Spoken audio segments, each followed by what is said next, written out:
Bienvenidos a su canal de la Iglesia Bíblica Bautista Razón para Vivir, con el pastor Jared Suárez. Vamos ahora. Señor y Padre nuestro, gracias porque tenemos tu palabra y ella nos guía, nos instruye, nos enseña, nos redarguye y nos muestra también lo que tú quieres en nuestra vida y lo que no quieres. Así que, Padre, te rogamos que hables a nuestro corazón, que seamos perceptibles a tu palabra y que podamos ponerla en obra para la gloria y la honra de tu bendito y santo nombre. Y en el nombre de Jesús. Amén. Amén. Podemos tomar nuestro lugar. Y bueno, ya en estos días, si usted va a los supermercados, a las plazas, en la calle mismo, en la noche, ya está iluminado con lo que se dice que es la Navidad. Es curioso porque si nos transportamos a estos tiempos, nada de lo que vemos había. Así que vamos a ver cuál es el verdadero, ¿verdad?, significado de la Navidad. Y empezamos con el verso 18. El nacimiento de Jesucristo fue así: estando desposada María su madre con José, antes que se juntasen, se halló que había concebido del Espíritu Santo. Entonces, esto es un poquito en contexto. No se habían juntado porque los judíos se casaban, es decir, en un sentido en que le pedían a la esposa, a la mujer, y un año trabajaban para, digamos, acondicionar todo, y al año venía la fiesta de bodas. Entonces, José ya la había pedido, ya estaba desposada, ya prácticamente de una forma legal, ya era como su esposa. Aunque aquí lo dice, ¿verdad?, que antes que se juntasen. Y esto nos lleva a pensar un poco cómo Dios fue planeando y fue de alguna manera haciendo que estas cosas sucedieran. Ahora, imagínense a José cuando le da la noticia o se da cuenta de que la que va a ser su esposa está embarazada. Debe ser una cuestión emocional catastrófica.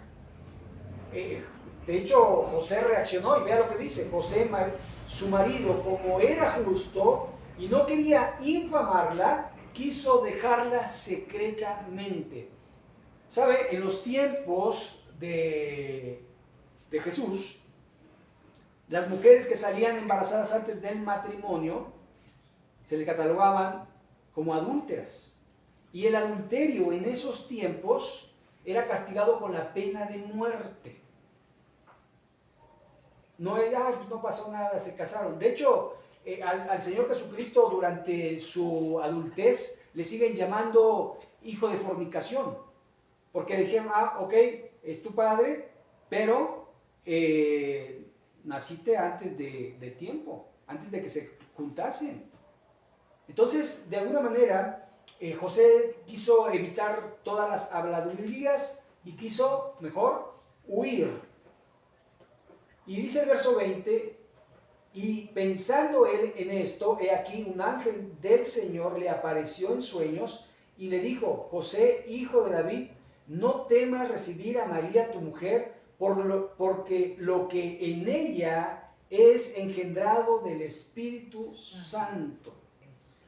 Así que ahí vemos la escena y vemos a José siendo de alguna forma visitado por Dios mismo para decirle: espérate. Ahora, Dios no necesitaba de José.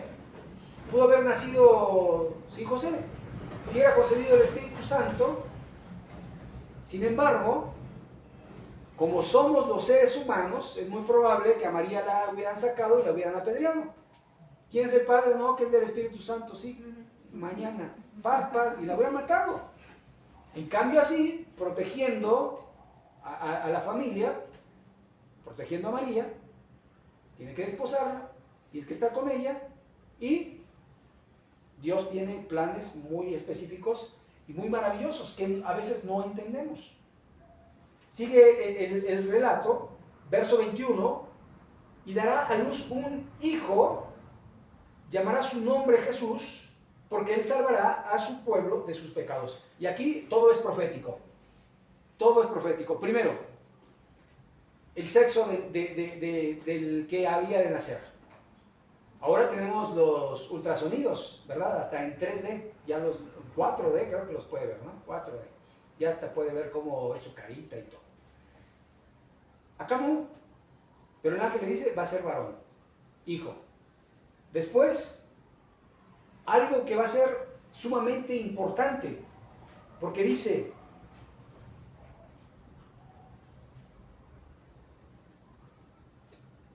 es del Espíritu, y dará a luz un hijo, llamará su nombre Jesús. El nombre. Primero, usted se casa, tiene su esposa, ¿quiénes eligen el nombre de sus hijos? A no ser que sea uno de esos, de esas familias grandotas donde el papá es el papá de todos, ¿no? Y es el bisnieto y le dice papá al bisabuelo, ¿verdad? Y él casi casi les dice, a ver, póngale fulano, póngale sotano, ¿no? Por ejemplo, yo me llamo Jared Ambrosio. Y yo me llamo Ambrosio porque a mi papá le dijeron, ponle Ambrosio por tu padrino no sé qué, no sé cuánto. Y yo, ¿qué culpa tenía? A ver. ¿Sabe? Pero aquí José ni María escogieron el nombre. Le dijeron, le vas a poner Jesús. Ahora, Jesús es un nombre sinónimo con Josué, ¿verdad? Y este nombre quiere decir, la salvación viene de Jehová o Jehová salva. Eso es lo que quiere decir Jesús.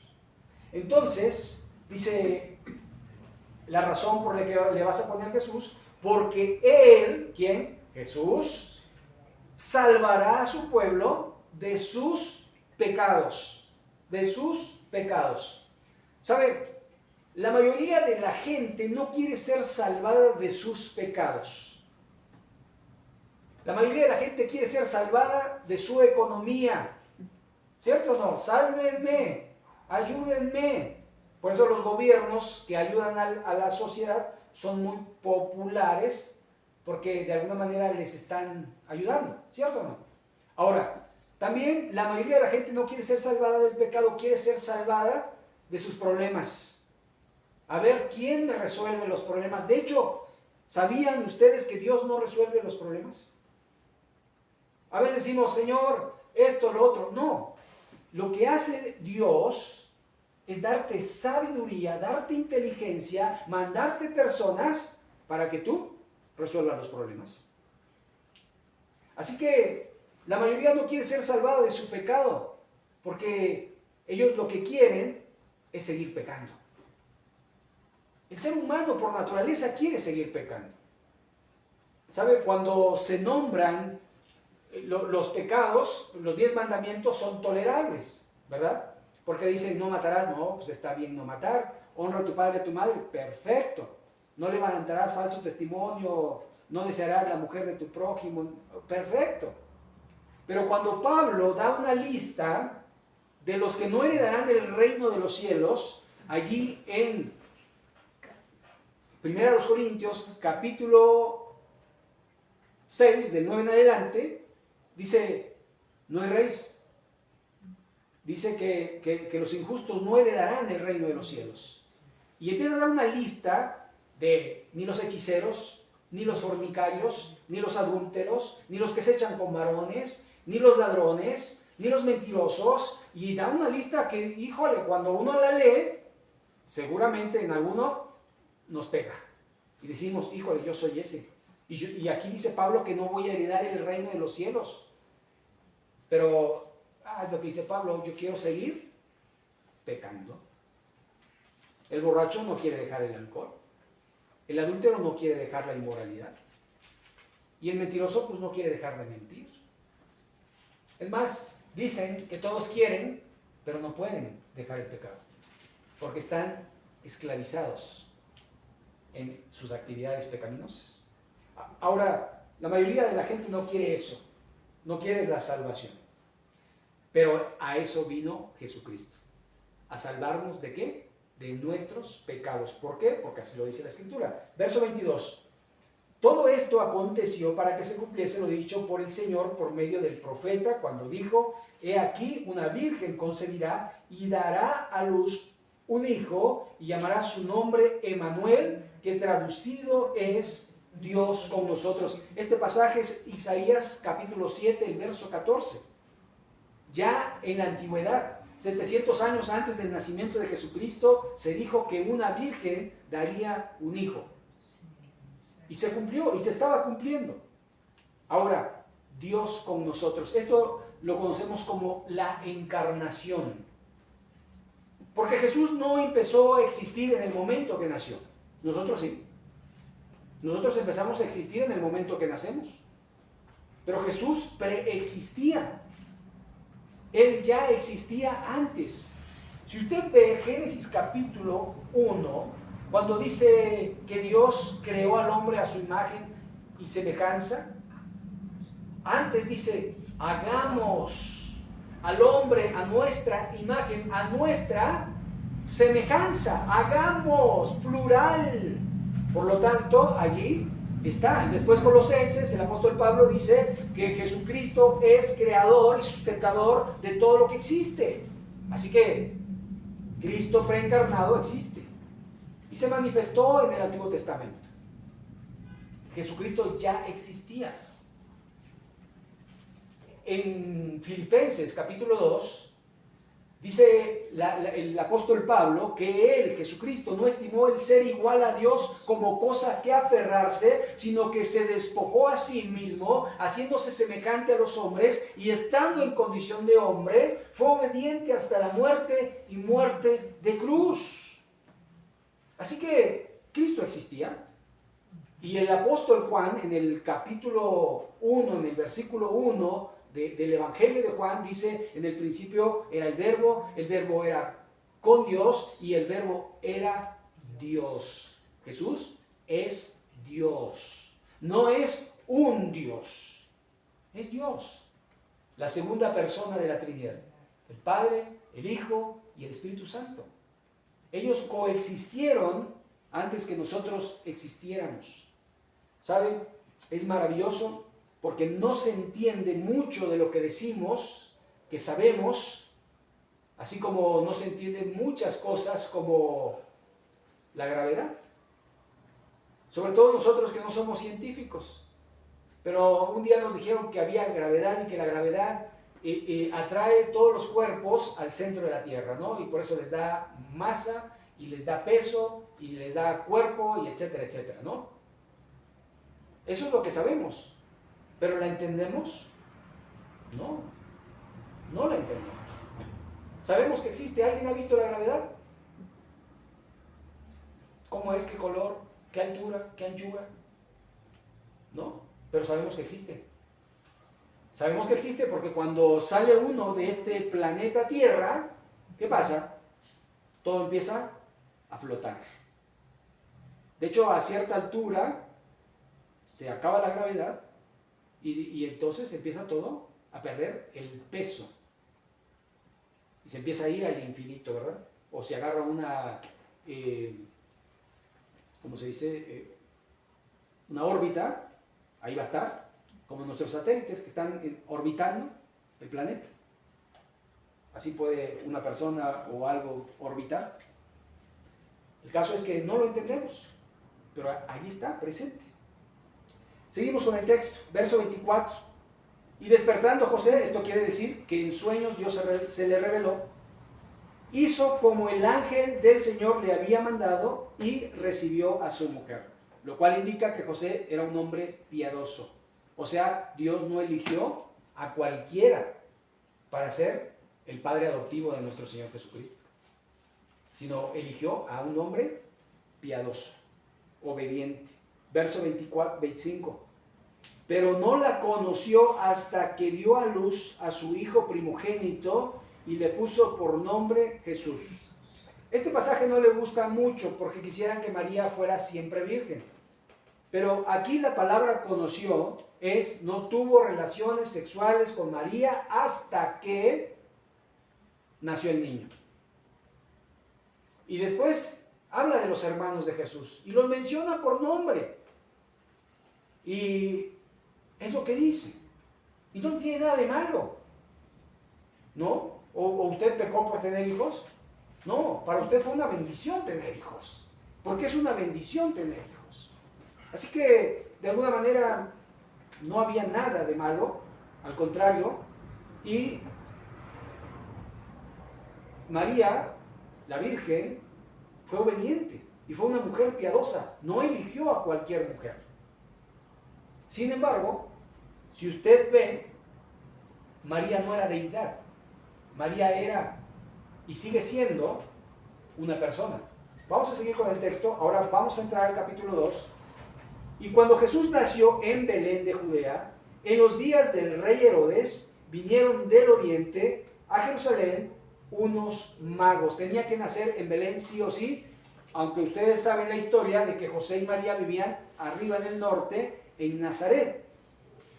Pero dice el verso 2, diciendo, ¿dónde está el rey de los judíos que ha nacido? Porque su estrella hemos visto en el oriente y venimos a adorarle. Estos magos, que no son magos como los magos que conocemos ahora, ¿verdad? Porque cuando uno dice magos, uno dice, estos cuates hacían trucos de magia, ¿no? Ellos llevaban el serrucho y las... No. Hacían pócimas mágicas. No. Estos magos, en realidad, les llamaban así porque eran doctores. En la ciencia de la medicina eran lo mejor. En los astros eran estudiosos, eran astrólogos. Ellos estudiaban los astros. Y además tenían mucho conocimiento, ¿verdad? Es cuando nos sorprende alguien que sabe mucho, ¿no? ¿Por qué oímos a un científico? Porque sabemos que sabe, ¿no? Porque ha leído una barbaridad, se le ha pasado años y años estudiando y de repente nos dice cosas tan elevadas que ni las entendemos, pero nos quedamos con la cara de, ¿cierto o no? Decimos, ¿cómo sabe? ¿Cierto o no? Bueno, estos eran magos por eso. Así que un científico en la época del Señor Jesucristo era un magazo, ¿no? Hacía unos experimentos allí y ¡pum! Decían, y la gente se sorprendía y por eso le llamaban magos, pero no eran magos en el sentido literal, y tampoco eran reyes, ¿verdad? Porque la costumbre es los 3 reyes magos. Bueno, si usted ve acá, dice unos magos, un número indefinido, no dice Melchor, Gaspar y va a saltar, sino dice magos. Pudieron ser uno no, pudieron ser 2, 3, 4 o 5 magos, no sabemos. Tampoco sabemos el transporte que llevaban, no sabemos si eran camellos, que es lo más probable, caballos, que puede ser, pero elefantes, a no ser que vinieran de la India, ¿verdad? O de África. Pero realmente no dice, ¿verdad? Entonces el hombre ha imaginado cosas y ha dicho las cosas como si fueran ciertísimas. Y nosotros, los seres humanos, mentimos a nuestros hijos y les decimos, los reyes magos vienen y te van a traer. Ahorita qué bueno que no hay ningún niño, ¿verdad? Para que no vaya a desilusionarlo y no me echen la culpa a mí. Pero en realidad nos dicen. ¿Y por qué no decirle, mira, el mundo celebra los magos, pero yo te traje un regalo, ¿verdad? Así como los magos trajeron a Jesús, te traje un regalo. No tiene nada de malo que los padres sean los reyes del hogar. ¿verdad? Pero bueno, de alguna manera engañamos y después, oh, desilusión, me mintieron. ¿Cierto o no? ¿Cuántas veces no pasamos en vela esperando al viejo panzón, digo, a Santa Claus y a los Reyes Magos y nunca llegaron? Y de repente ya nos vencía el sueño y, el regalo, y sí llegaron, y sí esto. Curioso porque no traían lo que uno pedía, traían lo que ellos podían. Algunos sí les traían, ¿verdad? Pero el caso es que ¿por qué no te traje un regalo, hijo? Todo el mundo dice los Reyes Magos, porque ni siquiera se sabe la época. ¿Saben que en México, cuando se celebra los Reyes Magos, en la iglesia ortodoxa, la iglesia rusa, griega, etcétera, etcétera, celebran la Navidad? 6 de enero. Mientras nosotros celebramos otra cosa. Porque nadie sabe realmente el día en que nació el Señor Jesucristo. De hecho, nosotros celebramos la Navidad en un sentido, recordar que Cristo nació. Porque al final no es un mandamiento. No nos mandan a celebrar la Navidad. De hecho, la Navidad se celebra sin Cristo en nuestros días. La mayoría hace fiestas, intercambia regalos, va a las plazas, hace esto, hace el otro. ¿Y Jesús? Bien, gracias. Pura mercadotecnia. Exactamente. Ahora, siguiendo el texto, dice el verso 3, oyendo esto, el rey Herodes se turbó toda Jerusalén con él. O sea, nació el Mesías. Nadie lo sabía más que los magos de Oriente.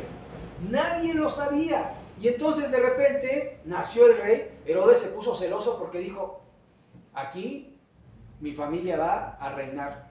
Ahora, cuando habla de Herodes el Grande, el que mató a los niños posteriormente. Herodes el Grande, según las estadísticas de la historia, muere en el año 4 después de Cristo. Así que Cristo no nació el año 0, porque en el año 4 Herodes todavía estaba.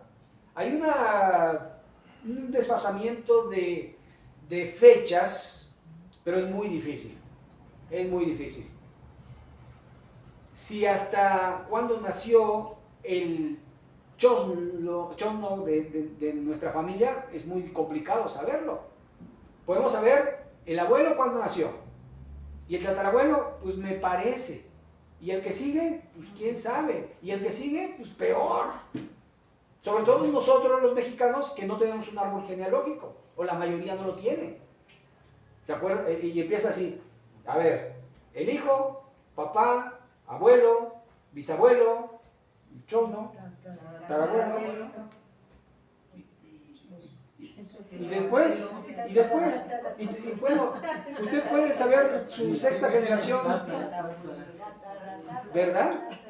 Sabemos que existió porque nosotros existimos, pero ¿cuándo?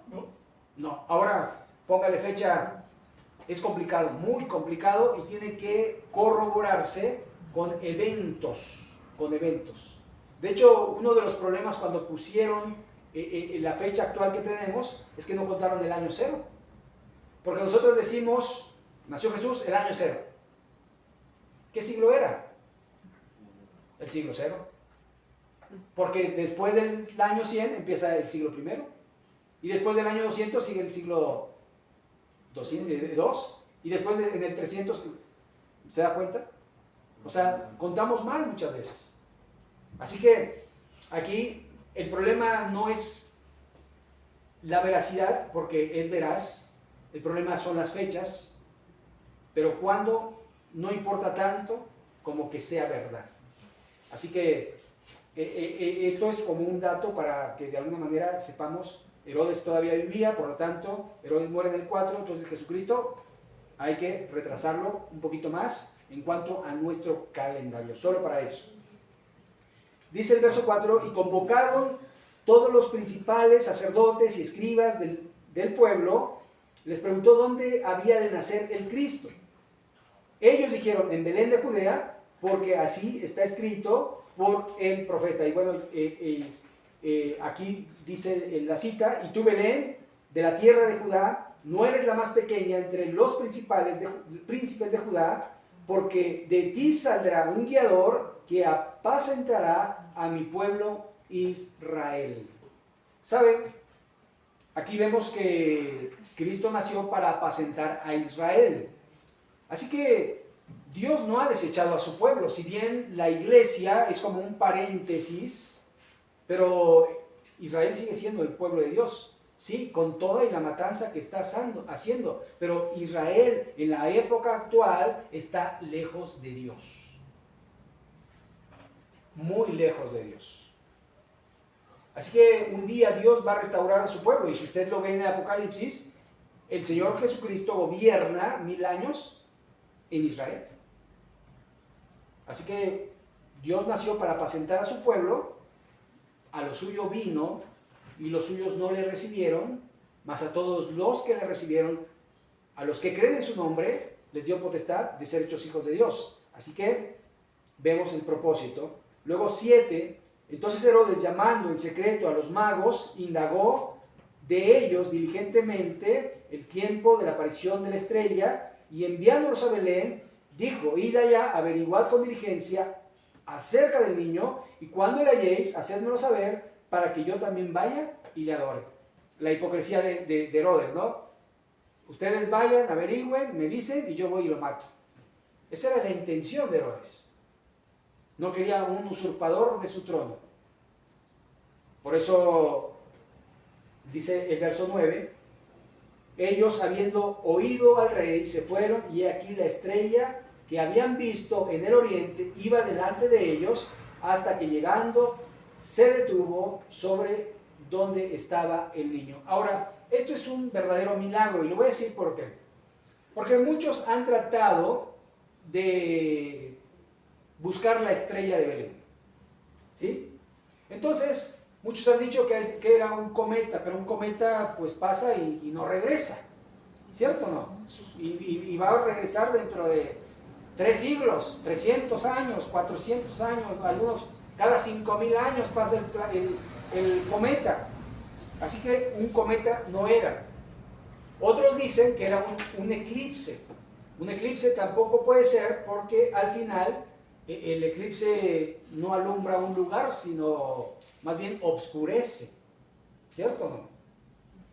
Y después el punto es que muchos hablan que es una constelación de estrellas que se juntó, y al cielo uno ve una sola estrella desde acá.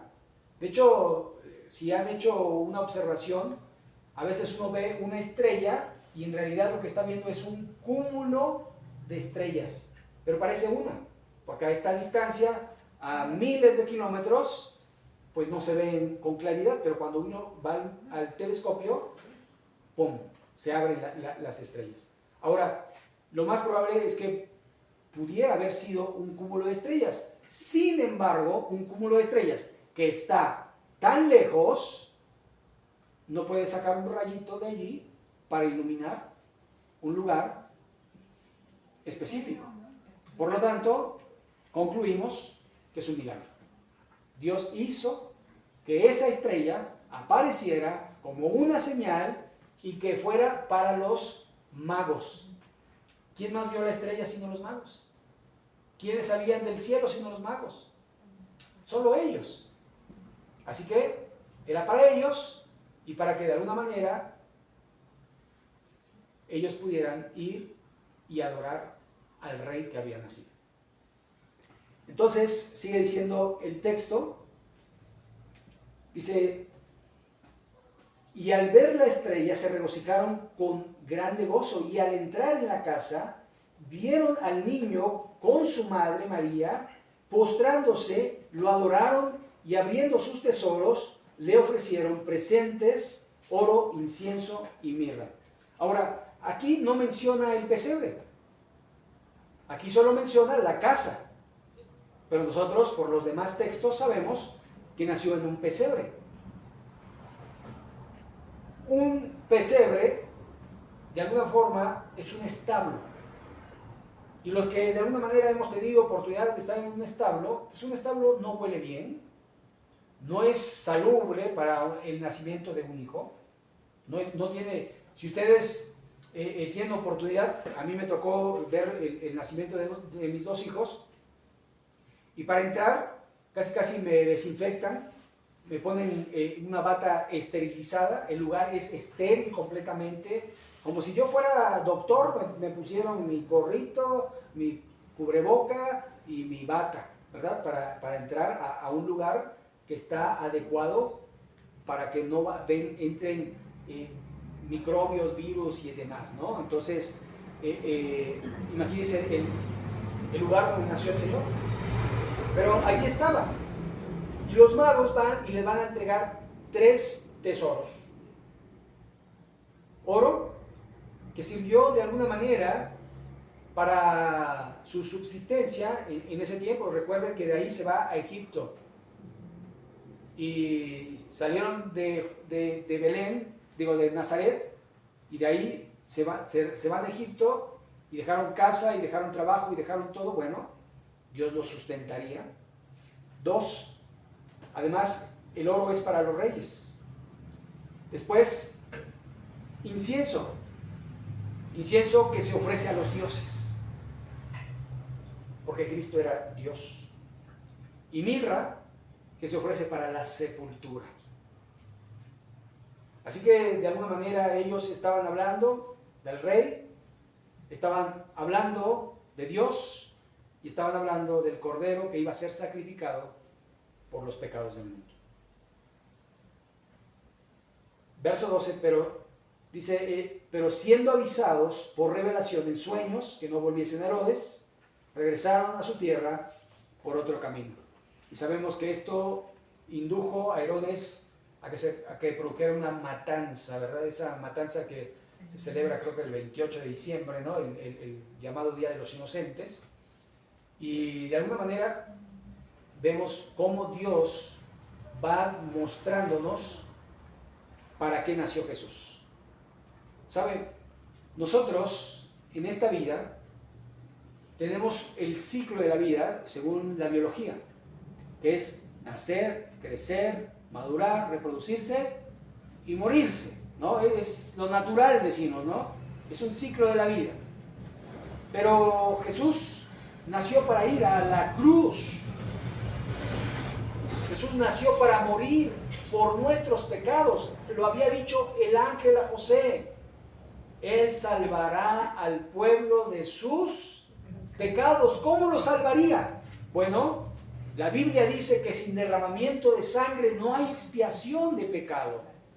De hecho, si vemos el Antiguo Testamento, tiene muchos sacrificios, muchos sacrificios. De hecho, la historia del hombre, cuando pecó, empieza con un sacrificio. Dios proveyó pieles de animales al hombre para que se vistiese. Eso implica que hizo un sacrificio sustitutorio. Murieron los animales para que el hombre no muriera. Y después vemos a Caín y Abel ofreciendo sacrificios. Abel ofreciendo un más excelente sacrificio porque fue un cordero. Y después vemos en el desierto cómo Dios en las leyes pone el sacrificio para la expiación del pecado. Y después cuando Juan el Bautista ve a Jesucristo, dice: he aquí el Cordero de Dios que quita el pecado del mundo. Por lo tanto, Cristo iba a ser sacrificado por nuestros pecados. Y ahora, todo esto que les estoy diciendo, no se trata de una religión, sino de una relación con el Padre a través de su Hijo Jesucristo. Jesucristo dijo: yo soy el camino, la verdad y la vida, y nadie viene al Padre si no es por mí. Eso no es religión. Cristo vino a salvarnos de nuestros pecados para llevarnos al Padre.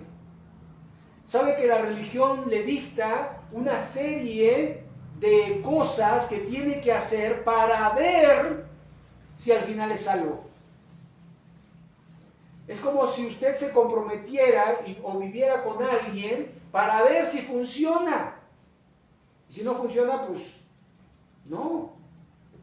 La verdad es que la relación con Dios es como el matrimonio, que te casas con una persona que no conoces, aunque dices conocerla, y donde van a surgir diferentes tipos de situaciones, pero que si tú quieres cumplir con el Señor, vas a estar allí porque hiciste una promesa en el altar donde dijiste en las buenas y en las malas, en la salud y en la enfermedad, en la riqueza y en la pobreza, hasta que la muerte nos separe.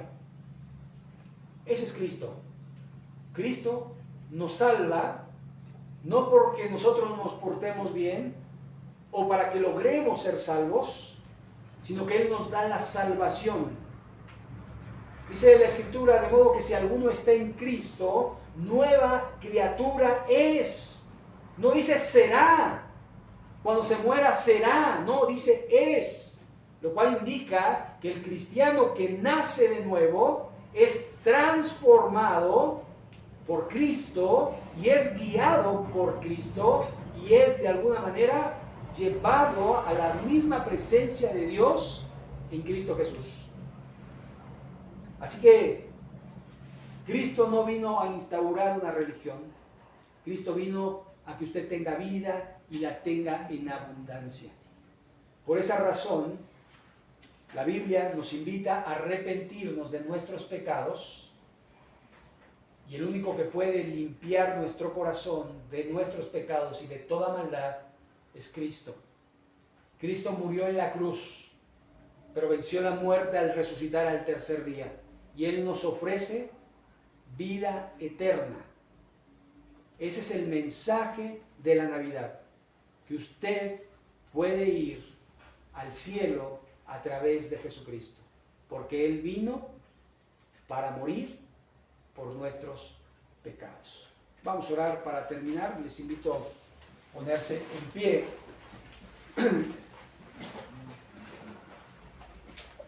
Y a mí me gustaría hacer una invitación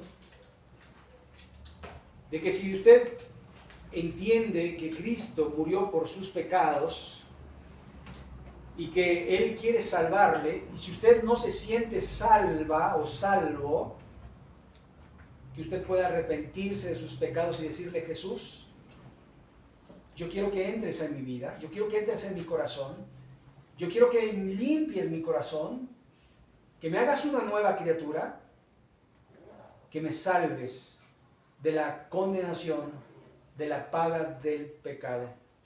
Entra en mi corazón, Jesús, límpiame, hazme una nueva criatura. Si usted quiere hacerlo, diga así conmigo, dígale: Señor Jesús, reconozco que soy pecador, que mi pecado me separa de ti, y acepto el regalo de la vida eterna, que es que Cristo muriera por mí para salvarme. Creo en ti, Señor, entra en mi corazón, sálvame. Señor Dios y Padre nuestro, gracias porque eres bueno, porque para siempre es tu misericordia. Gracias porque enviaste a tu Hijo Jesús, nacido de mujer, nacido bajo la ley, a morir por nuestros pecados, el justo por los injustos, para llevarnos a ti. Señor bendito, ayúdanos a valorar su sacrificio y a abandonar el pecado en nuestra vida. Gracias, Señor, por este día, gracias por tu palabra, y en el nombre de Jesucristo. Amén.